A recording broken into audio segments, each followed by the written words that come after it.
신앙의 뼈대를 세우는 기독교 교리 20번째 시간인데요. 하나님과 맺어진 언약에 대해서 같이 은혜를 나눠보려고 하는데 오늘은 이제 특별히 부제에는 구속 언약에 대해서 나눠보려고 해요. 그래서 언약, 구속 언약 되게 어려운 이야기인 것 같지만 매우 또 은혜스러운 단어들이에요. 이제 이것이 우리에게 이해되어질 때 우리의 삶 안에 하나님 우리 확실히 붙들어 주시는 그런 은혜들이 있습니다. 하나님과 우리는 어떤 관계인가 할 때 예수 믿는 사람들에게는 하나님과 특별한 관계가 맺어지죠. 원래 우리의 관계는 창조주와 피조물의 관계예요. 근데 이런 우리에게 죄가 들어왔고 그래서 하나님과의 관계가 끊어졌잖아요. 하나님의 아들 예수님으로 말미암아 이제 다시 하나님과 우리의 관계가 왕과 백성의 관계, 또 아버지와 자녀의 관계, 또 나아가서는 신랑과 신부의 관계, 이런 다양한 표현들을 써요. 뗄래야 뗄 수 없는 특별한 관계가 하나님과 우리의 사이에 이루어져 있다. 이것이 어떤 형태로 성경에서 나타나냐면 이제 단어가 언약이라는 단어를 쓰고 있어요. 언약이라는 이 단어는 우리나라가 이렇게 이제 번역하는 과정에서 언약이라는 단어를 썼는데 이제 어떤 그 이전에 번역 성경에 보면 뭐 계약 이런 표현을 썼거든요. 근데 계약은 이 단어를 하나님과 우리의 사이에 계약이 맺어졌다 이제 이렇게 정리를 하다 보니까 뭔가 이렇게 양쪽이 동등한 입장처럼 보이잖아요. 계약 관계. 아버지와 아들의 관계, 이것이 어떻게 계약으로서 맺어져 있단 말이에요. 그런데 이 계약이라는 단어들 속에는 다 그 의미를 담을 수 없는 게 뭐냐면 하나님이 일방적으로 주도해서 언약을 맺어줬거든요. 그러니까 이 계약이라는 단어 속에는 하나님의 은혜가 담겨 있고 또 하나님의 일방적인 주권적인 의미를 담고 있어요. 그렇지만 계약이 맺어져 있기 때문에 이제 쌍방간의 책임이 있죠. 계약을 맺은 사람과 계약을 주최한 사람이 어떻게 해요? 쌍방간의 책임이 있는 거예요. 그렇지만 이 계약은 하나님이 주도적으로 맺은 거예요. 하나님의 은혜로. 그래서 이 계약이라는 단어는 하나님이 주도적으로 행하신 이 계약의 의미를 다 담기는 어려울 것 같다. 이 커버먼트라고 이야기하는데 이 계약 관계, 영어로 말하는 이 계약 관계가 이게 이 의미를 다 담고 있을까? 뭐 디아데케, 헬라어로는 이렇게 이야기하고 또 히브리어는 이제 베르트라고 이야기하거든요. 그래서 이제 우리나라에서 또 한자의 단어를 가지고 와가지고 언약이라는 단어를 써요. 그러니까 하나님께서 약속을 어떻게 해요? 약속을 해주시는 것. 하나님과 어떻게 해요? 약속이 맺어진 걸 이걸 이야기하는데 그런데 이 약속은 어떤 거냐면 말씀으로 약속을 해주신 거예요. 그래서 말씀한 자를 해서 맺을 약, 그래서 말로 맺은 약속, 하나님의 말씀으로 맺어진 약속, 그래서 언약이라고 이야기하거든요. 쌍방간에 서로 다해야 될 의무가 있지만 이거는 하나님이 주도적으로 맺어진 것이기 때문에 매우 은혜로운 거죠. 그래서 여러분 우리가 감사한 게 뭐냐면 이게 우리 같이 이렇게 언약의 당사자로 이렇게 나섰다면 둘 중에 하나가 언약을 어기면 파기가 되잖아요.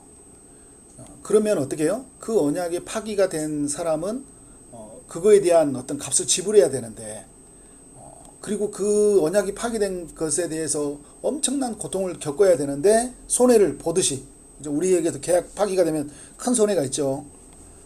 그런데 우리 인간이 하나님과 맺어진 언약이 계속 이어지고 있다라는 거. 근데 좀 이따 더 나누겠지만 하나님과 이 영원한 계약 언약이 맺어졌는데 인간이 하나님께 불순종함으로 말미암아 언약이 깨졌잖아요. 그런데 여러분 하나님이 다시 어떻게 해요? 다시 주도적으로 언약을 맺어요.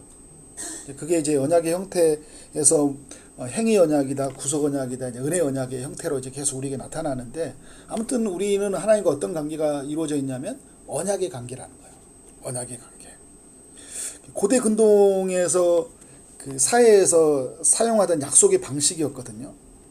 근데 하나님은 사람들이 그 익숙하게 알고 있던 그 언약이라는 방식을 하나님의 백성과 사이에서 가져오시고 나서 그 계약, 그러니까 좀 더 나은 의미를 가지고 말한다면 언약을 맺으신 거예요. 이건 하나님의 은혜다. 이건 하나님으로부터 시작된 것이다. 그래서 여러분, 이 언약 관계를 이해했을 때 우리의 삶 안에 되게 어떤 가지고 있는 안심이 있어요. 우리는 언제든지 또 뭔가 있으면 불안하잖아요. 불안하죠, 그죠? 부동산 계약 하나 해도 잘못되면 큰일 날 것 같은 생각이 있잖아요. 인간의 계약은 갑자기 뭐 어떤 변수가 생기면 엄청난 큰 어려움들이 생기잖아요. 근데 하나님이 언약의 당사자로서 어떻게 하는 거예요? 그 모든 것들을 책임져야 될 부분까지 다 준비하시고, 그래서 보호하시고 유지시켜 주시는 거예요. 놀라운 거죠. 우리 개혁주의 교회 안에서 이 성경 전체의 구원의 역사를 설명하기에 3가지 언약을 구분해서 설명하는데요. 행위 언약, 구속 언약, 은혜 언약이라고 이렇게 표현을 써요. 행위 언약이라는 건 뭐냐면 하나님과 아담이 맺어졌던 계약이죠. 그래서 하나님이 아담에게 순종의 행위를 요구하셨죠. 순종의 행위를 요구하셨잖아요. 그리고 순종하면 생명을 누리고 순종하지 않으면 생명을 누리지 못하게 하는 언약이 맺어지신 거예요. 하나님이 주도적으로 이 언약을 맺으셨어요. 이제 다음 주에 이 행위 언약에 대해서 살펴보도록 하겠는데, 하나님과의 이 계약의 유지하는 조건은 뭐냐면 순종이에요. 순종. 에덴 동산에서 에덴 동산을 창설하시고 선악과를 만드신 다음에 선악과를 먹으면 죽고 먹지 않으면 어떻게 해요? 영생한다. 영원히 사는 거잖아요. 하나님이 주도적으로 이 계약을 맺으신 거죠. 그래서 여러분, 이걸 행위 언약이라고 이야기해요. 행위로서 우리가 어떻게 해요?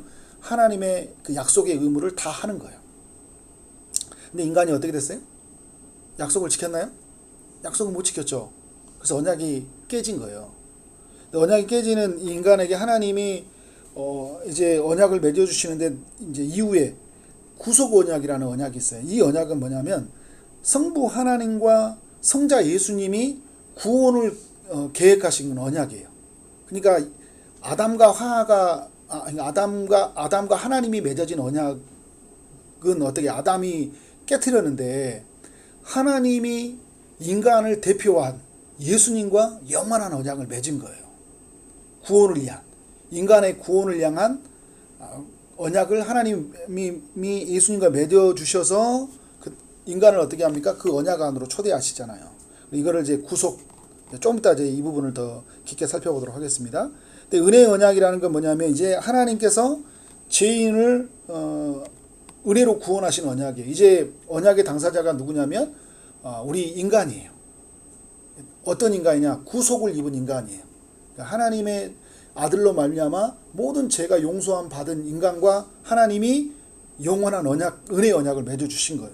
이걸 통해 뭘 보여주시냐면 죄인을 버리지 않고, 그리고 구원의 길을 열어주셨다는 것을, 그 의지를 하나님이 보여주신 것이죠. 자, 그래서 여러분, 이렇게 표현하면 돼요. 행위 언약에서 이렇게 보면 아담에게 순종을 요구했지만 아담은 실패했잖아요. 그런데 구속 언약에서는 뭐냐면 실패했기 때문에 예수님을 이 땅에 보내주셔서 어떻게 하냐면 예수님으로 말미암아 어떤 영원한 하나님의 언약의 관계로 들어오도록 길을 열어주신 거예요. 은혜의 언약은 뭐예요? 이제 예수님을 믿음으로 말미암아 우리는 인간은 하나님과 영원한 언약 관계가 되었다. 이제 영원한 언약 관계가 되었다라는 것을 표현하기 위해서 행위 언약, 뭐 구속 언약, 은혜 언약, 이런 언약을 신학자들이 이제 정리를 했고, 우리가 이제 웨스트민스터 신앙 고백에 보면 이 3가지 언약에 대해서 우리에게 설명을 해줘요. 이 부분이 뭐 이렇게 중요하냐? 네, 중요해요. 이 언약에 대한 충분한 이해들, 성경에 대한 기본 이해가 중요한 게, 이런 것들이 잘 안 갖춰지잖아요. 그러면 막 다른 그 이단적인 사상이나 이런 게 들어오면 막 거기에 흔들려 버린다니까요. 막 흔들려요. 막 최근에 보면 가수 박진영 씨가 도를 넘어도 너무 많이 넘었어요. 본인이 성경을 조금 읽고 묵상했다고 안다고 하면서, 우리가 그동안 신학자들, 사도들, 속사도들, 교부들이 만들어 놓은 우리 신앙의 체계들을 완전히 부인해 버려요. 삼위일체를 막 우리가 나왔던 이 삼위일체 교리를 본인이 막 강의하면서 자기가 성경 다 한다고 이야기하면서 이야기하더라고요. 좋아하는 사람들 보면서 막 와, 이 신앙이들이에요. 밑에 보면 박진영 씨를 통해서 이제 뭔가 더 쉽게 알았다. 여러분 쉽게 아는 게 중요한 게 아니잖아요. 잘 모르니까 성경을 잘 모르니까 뭔가 쉽게 좀 잘 말하는 것 같으면 그 이름난 사람이 이야기해주면 그런가 보다 하고 가는데 큰일 납니다, 여러분. 큰일 나는 거예요. 아예 듣지도 마세요, 그냥 여러분. 듣지도 마세요. 그러니까 우리가 잘 교리가 우리가 신앙의 뼈대를 세우는 교리를 배우잖아요. 교리가 굉장히 중요해요. 성경도 이렇게 맹목적으로 읽어버리면 다독이 중요한 게 아니에요. 알고 읽어야 돼요. 알고. 그래서 제가 항상 이렇게 통전적으로 보라고 이야기를 하잖아요. 성경이 뭘 말하고 있는지. 언약의 속에서 하나님과 인간이 영원히 맺어진 언약인데 왜 언약이 파기가 되었고 왜 새로운 언약이 필요했고 그래서 예수님이 오셔서 새로운 언약을 맺어준 우리 시대 그걸 이제 은혜 언약이라고 하는데 이 언약의 관계에서 우리는 하나님과 어떤 관계냐 우리 언약을 맺어주신 그 주체 삼위 하나님은 누구냐 삼위 하나님은 어떻게 구원을 협의하셔서 인간의 구원을 완성시켰느냐 이렇게 정리가 되는데 삼위일체를 깨버리면 여러분 이 모든 게 다 끊어져 다 깨진 거예요. 삼위일체를 이렇게 부정해 버리잖아요. 우리에 있는 모든 신앙의 근간을 다 흔들어 버리는 거예요. 이건 정말 악한 짓이에요. 다른 이야기 조금 그 다른 주장을 할 수 있는 것들은 할 수 있어요. 조금 몰라서 그럴 수 있는데 이건 아직 근간을 흔들어 버리는 이야기를 너무 큰 그 기독교를 깨트리는 초대교회 같았으면 여러분 예전에 같아서 막 사형당했어요. 그런 일은 어마어마한 일을 지금 막 벌이는 거예요. 자, 우리 구속 언약에 대해서 이렇게 좀 살펴보도록 하겠는데요. 이번 주에 이제 구속의 언약이 어떤 우리에게 은혜를 주는지 한번 나눠보도록 하겠습니다. 이제 행위 언약부터 나누고 싶었지만 이제 구속 언약에 대해서 좀 나누는 것들이 우리가 정리가 되었을 때 행위 언약 부분에 대한 부분들이 더 은혜가 될 것 같아요. 이제 구속 언약이라는 게 뭐냐면 이제 창세 전에 성부 하나님과 성자 예수 그리스도께서 맺어진 언약을 말해요. 창세 전에부터 그러니까 인간의 구원을 위해서 둘이 어떻게 있었다는 거예요? 약속이 있었다라는 거예요. 언약이 있었다라는 거죠. 그래서 하나님이 이 성부 하나님이 성자 예수님과 언약을 인간 구원을 위한 언약 그 약속을 가지고 이제 어떻게 실행을 하시냐면 성부 하나님이 성자 예수님을 이 땅에 보내시는 일을 하시죠. 그리고 성자 예수님이 이 땅에 오셔서 우리를 위해서 죄에 빠진 인간을 구원하기 위해서 어떻게 해요? 본인이 죄의 값을 다 지불하시기 위해서 십자가에 죽으시잖아요. 하나님의 말씀에 순종하심으로 어떻게 해요? 그래서 하나님과 영원한 언약이 맺어졌고 그 언약을 이 땅에 와서 실행을 하신 거예요. 언약의 계획이 된 것을 예수님이 와서 실행하신 거죠. 구속 이 언약은 어떻게 이루어졌냐면 언약의 당사자는 성부 하나님과 성자 예수 그리스도예요. 또 언약의 중심은 뭐냐면 성자 예수님께서 자기 백성을 위하여 구원을 이루시는 것을 말하고 있어요. 구원을 이루시기 위해서 이 언약이 맺어진 거죠. 그 언약을 이제 요구는 뭐냐면 쌍방간의 의무를 다 해야 되잖아요. 쌍방간의 의무를 다 해야 되는 거예요. 언약의 당사자와 피당사자인 사람이 어떻게 존재가 같이 이 언약의 의무를 다 실행을 해야 되잖아요. 그러면 이 언약을 지켜지지 못했을 때 선악과를 만약에 따먹으면 죽는다고 이야기했잖아요. 불순종하면 죽음이라는 거예요. 하나님과의 관계를 유지하게 한 조건이 뭐냐면 순종이에요. 순종. 그러니까 하나님의 내가 창조주고 피조물이다. 그리고 아버지와 자녀다. 왕과 백성이다. 이 하나님과의 관계를 유지하는 조건은 순종이에요. 순종. 그런데 여러분 이 순종으로 인간이 반응해야 되는데 불순종했잖아요. 그래서 언약이 유지될 수가 없는 거예요. 그런데 예수님이 인간을 대신해서 언약의 당사자로 나서면서 어떻게 하는 거예요? 하나님의 말씀에 순종을 하는 거예요. 그래서 여러분 언약의 요구는 뭐냐면 그리스도의 죽음과 대속의 죽음이라는 단어가 있는데 대속의 죽음이라는 게 뭐냐면 인간이 어떻게 합니까? 죄를 저질러서 하나님의 진노 아래에 있게 됐고 그래서 영원한 죽음의 상태 하나님과 관계가 끊어져 있는 상태가 되었잖아요. 모든 그 죄의 값을 예수님이 다 지불하셔야 되는 거예요. 지불하시고 어떻게 해요? 하나님 말씀에 완전히 순종해야 되는 거예요.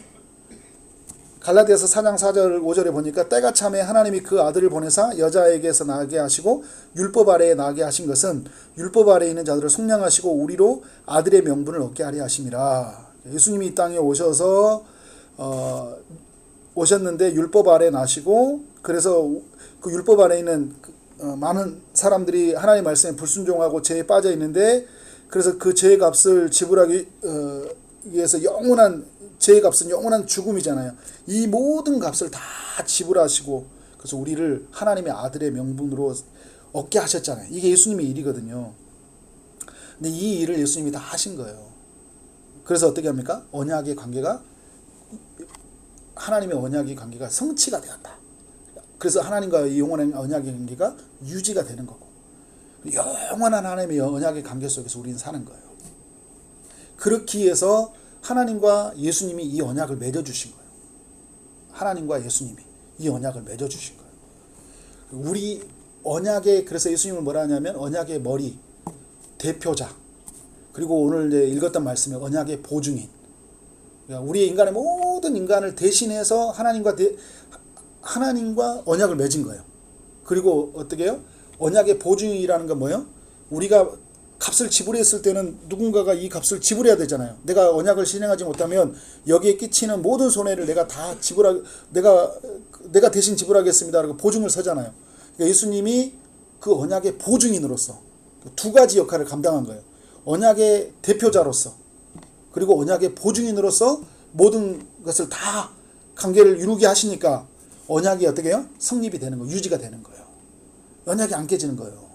그러니까 여러분, 우리는 어떻게 해요? 이게 하나님과 영원한 창조주와 피조물의 관계고요, 왕과 백성의 관계, 그리고 아들과 아버지의 관계로서 계속 이 관계가 유지가 되는 거예요. 누구의 근거에서요? 예수님의 근거에서. 우리의 삶의 근거에서 가면요, 우리는 금방 깨지죠. 여러분, 신앙생활 하다가 좀 교회에 오늘 뭐 나오기 싫으면 안 나오고 막 이렇게 가고 막 살 때 있잖아요. 그죠? 그런데도 불구하고 하나님이 우리를 백성 삼아주시고 국률 여겨주신 것은 뭐냐면 하나님과 예수님과 맺어졌던 영원한 이 구속의 언약 때문이에요. 그래서 여러분, 우리가 하나님의 자녀됨으로 사는 거예요. 하나님의 백성으로 사는 거예요. 그 언약의 근거에서 사는 거예요. 우리도 여러분, 계약서의 근거에서 우리의 권리를 주장하잖아요. 하나님과 맺어진 이 언약의 근거에서 하나님 관계가 있는 거죠.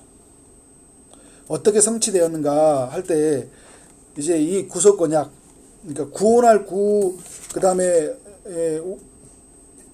우리에게 있는 이제 어떻게 해요? 속죄할 속이라고 이야기하잖아요. 속죄할 속. 그래서 속죄할 속, 구원할 구. 그러면 여러분 어떤 걸까, 여러분? 모든 다 죄의 값을 지불하고 구원했다. 그래서 이제 구속이라고 이야기해요. 모든 값을 다 지불하고 구원했다. 그러니까 누가 이 값을 다 지불했어요? 예수님이. 구속하셨어, 우리를 구속. 감옥에 넣는 구속이 아니라 우리를 어떻게 죄의 값을 다 지불하고 우리를 구원해 내신 거예요. 그 언약을 하나님과 맺어진 거예요. 그죠? 그 값을 다 지불하시기 위해서 이 땅에 오셨고 그것을 완성하셨잖아요. 그죠? 그것을 이미 영원 전부터 하나님과 이 약속을 맺으신 거예요. 언약을 맺으신 거예요. 이 일을 하기 위해서 하나님의 어떤 일이 있었냐면 하나님과 예수님의 신적 협의가 있어야 되겠죠. 우리가 인간을 구원해야 되겠다는 한 신적 협의가 있는 것이고, 그리고 이걸 성취하기 위해서 예수님이 어떻게 해요? 이 땅에 오셔야 되잖아요. 그래서 그리스도의 성육신이 있어야 된 거예요. 인간의 몸을 입고 예수님이 오신 거죠. 그래서 예수님은 성부 하나님의 뜻을 따라 이 땅에 오셨어요. 요한복음 3장 16절에 하나님이 세상을 이처럼 사랑하사 독생자를 주셨니 라고 이야기하잖아요.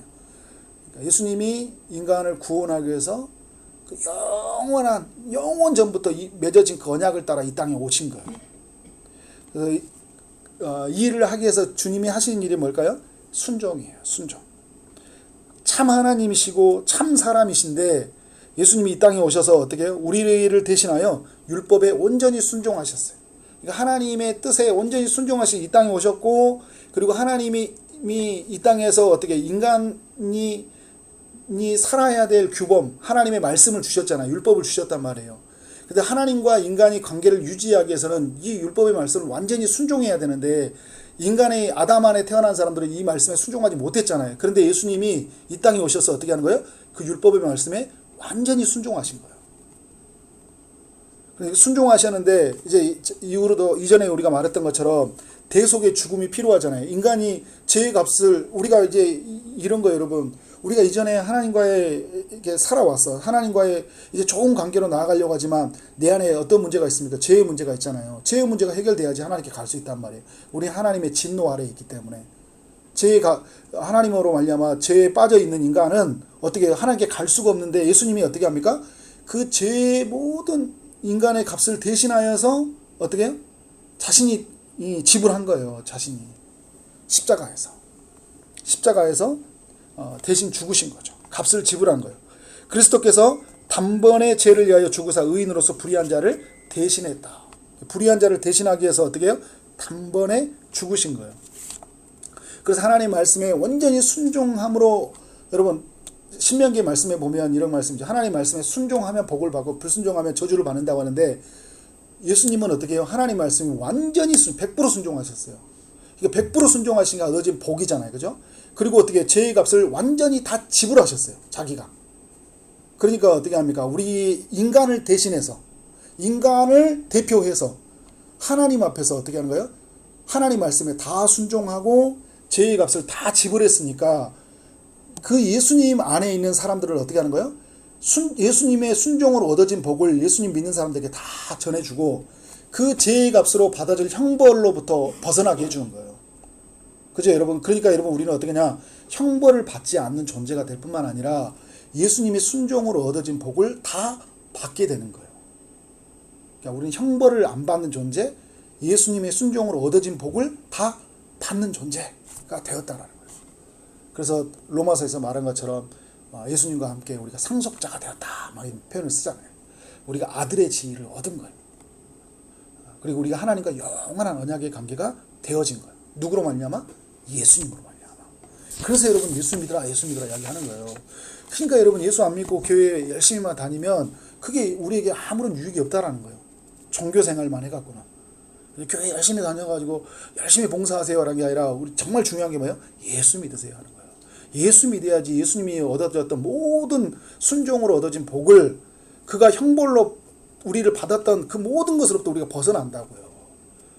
그래야지 여러분 예수 안에서 주시는 그 축복된 삶을 사는 거예요. 근데 그 일을 이루기 위해서 예수님이 하신 일이 뭐냐면 이제 죄의 값이 완전히 지불되어졌다는 사건이 뭐예요? 부활이잖아요. 부활. 그래서 성자께서 부활하시고 승천하셔서 하나님 보좌에 우편에 앉으셨고 이 베드로전서 3장 22절 보니까 그는 하늘에 오르사 하나님은 우편에 계시니 천사들과 권세들과 능력들이 그에게 복종하시니라. 그러니까 하나님은 원래 예수님은 하나님 보좌 우편에 앉아 계셨는데 구원을 위해서 이 땅에 내려오셨잖아요. 그죠? 그리고 그 구원을 다 이루신 다음에 보좌 우편에 다시 살아나셔서 보좌 우편에 가신 거예요. 그러니까 다시 살아났다라는 것은 어떻게 죄의 값을 다 지불했다라는 의미를 가지고 있어요. 왜냐하면 그 하나님 앞에 속죄의 제사를 드릴 때 제사가 드렸을 때 그 이 제사장이 구약의 개념으로 보면 완전히 하나님의 속죄의 제사가 드렸을 때 다시 살아나와야 되거든요. 지불되어졌다고 할 때. 그리고 제사장이 나중에 보면 막 방울을 달잖아요. 그래서 나중에 제사를 드리고 나서 그가 나오면 어떻게 해요? 하나님께 드려진 제사가 완전히 드려졌다. 근데 예수님이 어떻게 해요? 십자가에 죽으실 뿐만 아니라 다시 살아나셨잖아요. 그러니까 어떻게 해요? 하나님께 대한 모든 그 속죄의 제사가 다 드려졌다. 그러니까 죄로부터 우리는 완전히 다 벗어난 자가 되었다. 그래서 여러분 그리스도가 부활하신 거예요. 그래서 그리스도의 십자가의 죽음이 의미가 있는 거고요. 부활이 의미가 있는 거예요. 그래서 그 부활은 값이 다 지불되어졌다 이야기하면서 또 우리에게 어떤 걸 보여준 거예요? 우리도 다시 이제 살아나는다. 예수님이 하나님 보좌의 우편에 앉아 가듯이 우리도 하나님 보좌 우편에 가는 것이 아니라 우리도 어떻게 해요? 하나님과 온전한 관계로 우리가 나아가게 된다라는 거예요. 구속이 우리가 제가 아까 말했던 것처럼 모든 속죄가 이루어지고 우리는 어떻게 해요? 구원받은 거잖아요. 예수님의 이 성육신과 순종과 십자가의 죽음과 그 부활이 우리를 완전히 구속시킨 거예요. 우리를 벗어나게 해주신 거죠. 그리고 이제 예수님은 어떻게 해요? 그리스도의 승천이자 그죠? 우리를 대신하여 값을 치르시고 건져내셨다. 예수님이 십자가에서 우리의 죄값을 담당하시고 부활하신 우리의 죄와 죽음에서 건져내셨다. 이것이 우리에게 베푸신 구속의 은혜이다라는 거예요. 그래서 여러분 이게 이 영원한 이 구속을 입은 인간들이 이제 어떻게 살아야 되냐 할 때 이제 5번 이후에 중요한 게 뭐냐면 이제 5번에 중요한 이야기가 이런 겁니다.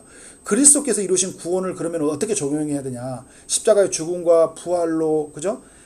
하늘로 이제 승천하셨고 이제 다시 이제 재림하시는데 그러면 이 구원이 우리에게 어떻게 적용되냐 할 때 성령을 우리 가운데 보내주셨죠. 그래서 성령을 우리 가운데 보내주셔서 예수를 어떻게 합니까? 우리를 그리스도로 주로 믿게 하시는 거예요. 그래서 성령이 우리 가운데 오셔서 그리스도가 하신 그 모든 일이 우리의 것이 되게 만드는 거예요. 그리스도와 우리를 하나로 한 몸으로 연결하게 하셔서 우리가 그리스도 안에 있게 하고 그리스도가 우리 안에 있게 하셔요. 그래서 성령은 어떤 영이냐면 연합의 영이라고 이야기해요. 어떻게 연합을 시키냐? 우리를 예수님과 연합을 시키고 예수님이 우리 안에 연합을 시켜요. 우리를 그리스도의 교회 공동체 안에 연합을 이루게 하셔요. 그런데 여러분 예수님에게 있는 예수님에게 있는 순종으로 얻어진 복을 어떻게 해요? 우리의 것이 되게 하고 예수님이 형벌로 모든 것을 제거했던 것이 우리의 것이 되게 만들어서 어떻게 하는 거예요? 이제 우리는 예수님을 믿음으로 말미암아 모든 형벌에서 벗어난 사람이 됐고 예수님을 믿음으로 말미암아 모든 복을 받는 존재가 되었다라는 거예요. 근데 이 일을 누가 하신다고요? 성령이 하시는 거예요. 그래 여러분 막 성령 받으라 한다고 이야기할 때 막 갑자기 있다가 갑자기 오늘 와서 성령 받으세요 하면서 뭔가 이렇게 성령이 이게 오늘 막 임해야지 막 받아야지 되는 게 아니라 여러분 어떤 사건이냐면 성령을 임한다라는 것은 내가 예수 그리스도를 완전히 어떻게 해요? 그분을 나의 구주로 내가 그분의 을 따르는 제자로 그분이 나의 삶을 이끌어가는 구세주가 되는 사건이거든요. 그래서 성령이 임한다는 건 그런 의미를 가지고 있어요. 근데 우리가 성령을 받으라 이야기할 때 그렇게 막 부흥사들이 이야기한다고 할 때 성령이 저 하늘에 있다가 우리 갑자기 오늘 또 성령을 받는 게 아니라 좀 더 정확하게 말한다면요. 우리가 예수를 믿으면 성령이 우리 안에 임하시잖아요. 그죠? 그래서 어떤 의미가 더 정확하냐면 내 안에 계신 성령님이 내 안에서 마음껏 살아계셔서 역사해달라고 충만하게 역사해달라고 이렇게 구하는 게 맞는 거예요. 갑자기 막 저 하늘에 있는 성령을 오늘 같이 막 불러 막 임해서 가지고 불러가지고 막 성령을 막 무당처럼 구하는 게 아니라 어떻게 내 안에 계신 성령께서 우리가 그리스도를 믿음으로 성령이 오셨잖아요. 그죠? 내 안에서 충만하게 역사하달라고 내 지정의를 통치해달라고 내 혀를 주관해달라고 나의 모든 감정을 주관해달라고 나의 생각과 마음과 모든 것을 통치해달라고 완전히 나를 지배해달라고 이렇게 하게 성령의 지배 성령의 충만을 이렇게 구하는 거죠. 네, 여러분 성령이 오셔서 우리에게 뭐냐면 예수님이 이루신 구원을 우리에게 적용하셔요. 그래서 성령은 어떤 사람을 어떻게 역사하냐면 예수를 믿게 하시고요. 그래서 믿음으로 거듭나게 하시고요. 그래서 성령이 이제 우리 안에서 어떤 일을 하시냐 보혜사 그죠? 우리를 보호해 주시고 은혜 베풀어 주시고 가르쳐 주시는 역할을 하는 거예요. 그래서 여러분 성령이 우리에게 오셨다라는 거죠. 자 그리스도의 이제 재림과 구원의 안성의 측면에서 뭐냐면 이제 여러분 우리가 구속을 입었는데 그런 이야기 하죠. 구속의 완성이다. 그러니까 완전히 우리가 죄로부터 벗어나는 그러니까 우리가 하나님의 영원한 속죄 제사는 드려졌지만 우리에게 여전히 남아있는 죄된 모습이 있잖아요. 그래서 우리는 그 몸의 속량을 기다린다는 표현을 써요. 근데 그건 언제 이루어집니까? 예수님이 이 땅에 오셨을 때. 그래서 우리는 재림을 기다리거든요. 그때 우리가 어떤 상태가 되냐면 영화로운 상태가 돼요. 그래서 세 가지의 교회적으로 이야기하는 겁니다. 교리적으로 하면 칭의가 이루어졌다. 의로워졌다. 그리고 성화가 되어진다. 우리는 거룩해진다. 그리고 우리는 영화되어진다. 우리는 완전히 영광, 죄의 몸에서 완전히 벗어나서 어떻게 하는 거예요? 우리는 영화로운 몸의 상태가 되는 거예요. 그런데 여러분 이 칭의와 성화와 영화의 과정에서 하나님이 우리를 구원에 가는 과정에서 우리를 떨어뜨릴까요? 떨어뜨리지 않아요. 왜? 예수님과 함께 예수 믿는 사람은 영원한 구원의 계약이 영원한 이 구원이 하나님과 약속이 되어졌다니까. 그 약속을 예수님이 십자가에서 다 값을 지불하셨기 때문에 이 언약의 관계는 어떻게 해요? 계속 유지가 되는 거예요. 그래서 언약의 관계에서 우리는 보니까 우리 오늘 보면 막 어떨 때 보면 예수 믿는 사람 같지도 않고 막 요즘에 교회도 안 나오고 막 무슨 일 있어요. 그러면 우린 쉽게 말을 해요. 저 사람 저 지옥 갈 것 같다. 그렇게 말하면 십자가 사건을 무효화시키는 거예요. 그 사람이 십자가를 믿고 예수님을 믿고 예수님 구원받고 나가는데 예수님이 영원한 하나님의 언약을 맺었는데 저 사람은 교회도 안 나오고 저 사람은 봉사도 안 하고 저 사람은 저렇게 사는 거 보니까 저 사람은 하나님의 백성이 아닌가. 그러면 어떻게 해요? 예수님이 그 사람을 위해서 십자가에 죽으시고 부활하셔서 그죠? 영원한 하나님과의 계약을 맺어놨는데 그 계약을 내가 찢어버리는 거예요. 근데 찢는다고 찢어지는 거예요? 하나님과 맺어진 건데 예수님과 맺어진 건데 이 언약을. 그러니까 여러분 누군가의 구원을 함부로 판단하면 안 되는 거예요. 지옥 가냐. 왜냐하면 이게 하나님과 맺어진 언약이기 때문에. 행위로서 할 수 없어요. 여러분 나도 보면 나중에 나이 먹고 나도 교회 못 나올 때가 있을 거고 그죠? 나도 엉뚱한 짓 할 때가 있어요 없어요? 있어요. 그죠? 그렇지만 또 우리가 다르게 적용해 보면 요한 1서의 2장의 말씀처럼 처음부터 거듭나지 않은 사람도 있어요. 처음부터 그냥 주여주여 하는 것처럼 교회에 참여하고 막 히브리서 6장에 말한 것처럼 막 은혜 받은 것처럼 보이지만 처음부터 안 믿는 사람이 있어요. 그냥 교회에 참여했지 청함 받았지만 택함 받지 못한 사람처럼 그런 사람은 있긴 있어요. 그런데 여러분 처음에 구원 받았다가 나중에 언약이 취소된 경우는 없다고요. 아직 영적 어린아이의 사람이 있을 수 있으니까 그 사람을 함부로 판단하면 안 되는 거예요. 아직 상처가 많은 사람이니까 미성숙하니까 함부로 판단하면 안 돼요. 내가 값을 지불하고 이 사람이 이 영혼을 샀잖아요. 그죠? 영원한 구속의 언약이 맺어졌단 말이에요. 그러니까 구속의 언약이 맺어진 사람한테 쉽게 판단하면 안 되는 거예요. 그렇지만 또 아까처럼 처음부터 안 믿는 사람이 있을 수 있으니까 우리는 어떤 역할이냐 정죄하는 역할이 아니라 그 사람이 예수님을 잘 만나도록 예수님을 인격적으로 만나도록 영원한 언약의 관계 속에서 그가 신앙생활을 잘 하도록 이렇게 돕는 역할들이 필요하겠죠. 오늘 막 언약 이야기 나오는데 막 어려울 수 있는데 한 몇 주 동안 제가 계속 이야기할게요. 몇 주 들으면 이게 좀 많이 정리가 될 거예요. 너무 너무 힘들어하지 마시고. 자, 그렇지만 여러분 우리의 이 구속의 언약은 어떻게 해요? 예수님이 이 땅에 재림하셨을 때 그때 우리에게 완전히 구속을 입는다는 걸 꼭 기억하세요. 그러니까 우리는 더 어떻게 점점 성화되고 영화되어 온 관계지 이 칭의를 입은 인간을 다시 지옥으로 떨어뜨리지 않는다라는 거예요. 꼭 기억하세요, 여러분. 칭의를 입은 사람들한테는 왜냐하면 하나님이 아들과 맺어진 언약이기 때문에 이게 취소될 수 없다고요. 구원받은 사람이 어떤 사람의 행동으로 그렇게 판단하면 안 되는 거예요.